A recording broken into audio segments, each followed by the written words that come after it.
So well, let's put it like this. Let me play devil's advocate.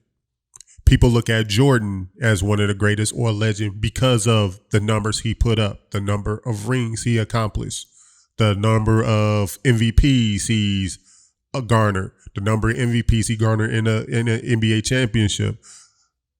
I mean, technically, legendary status can be determined by numbers. Okay, but it's just like, okay, what numbers are you talking about? See, you got some boys right now, y'all could be talking about these boys ain't never sold a record. You can't impress me. You ain't never sold a record. You got 1 million views, but you ain't never sold a record.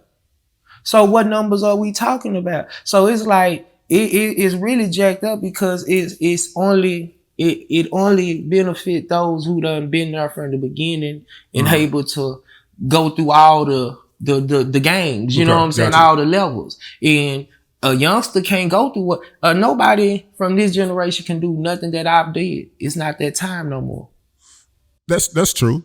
But again, devil's advocate, the younger ones will say, well, you may have, but you haven't hit 1 million views okay, yet, but or 2 million views. But yet. listen, I can still do that.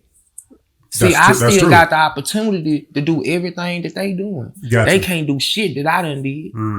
That's real. See, that's the catch-22. Now, with me being here before, with me having that's why 2 Chainz can win. That's why because we the bridge. So at the end of the day, the youngsters can do what they do, but we can do everything that they can do. They can never reduplicate what we did. Take me back to the beginning of before Big Chief became Big Chief. What was your growing up like? What was it like in Dallas where you were coming up in?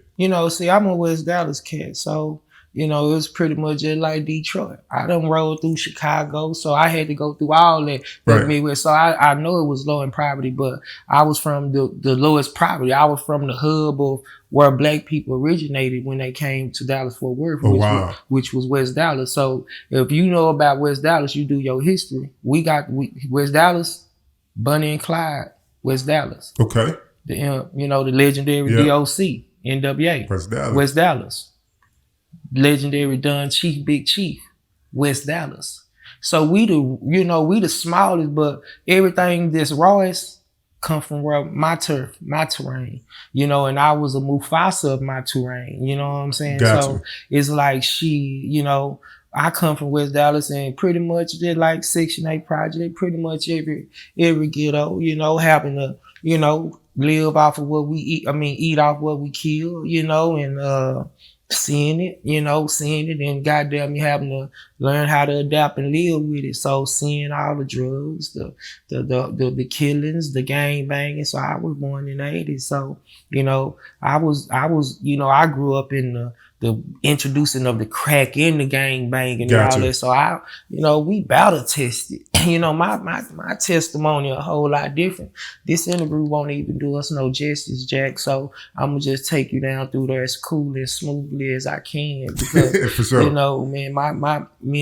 that's why I'm doing the documentary, because the story has to be told about not just me, but Dallas-Fort Worth culture and D-boy, those who could probably tell the story, they did, locked up in the cages. Like, I'm the only one who can tell that story and let people know, like, nah, it's real deal Holyfield out here. I'm, West Dallas just my terrain, smallest, but it's my terrain. It was, pretty much some of the rawest, shit that, I've talked about and witnessed, came from being there, and also being from West Dallas done saved me. Gotcha. You know what I'm saying? Absolutely. Yeah. So like what's your family dynamic? Were you in a home with both parents? Like what were your parents like? What was your surrounding like immediately to kind of influence you to become who you are today? I was raised by a lady, man. And I was just raised by my T. John and my grandmother. Okay. Both of my grandmother. My daddy, he chose his lane. He chose his lane. It is what it is. We don't have no grudges. We just keep it moving. But my T. John, my rock, my skeleton, so, she played both parts, you dig? And I got a big brother. So, my family and our circle was pretty small. So, just seeing her be able to, going through what she was going through, she did drugs, things of that nature. Gotcha. So, and I was always a cat who was impressed with the best. Got you. So I liked it Michael Jackson. I liked it Michael Jordan. I liked it anything that was the best I was impressed with. And that's what I'm like, shit, I want to be the best at everything I do. So even at an early age, whatever I did, I was quality. If we played football, I was somebody you gonna have to worry about. Got you. Basketball, you got to worry about that cat.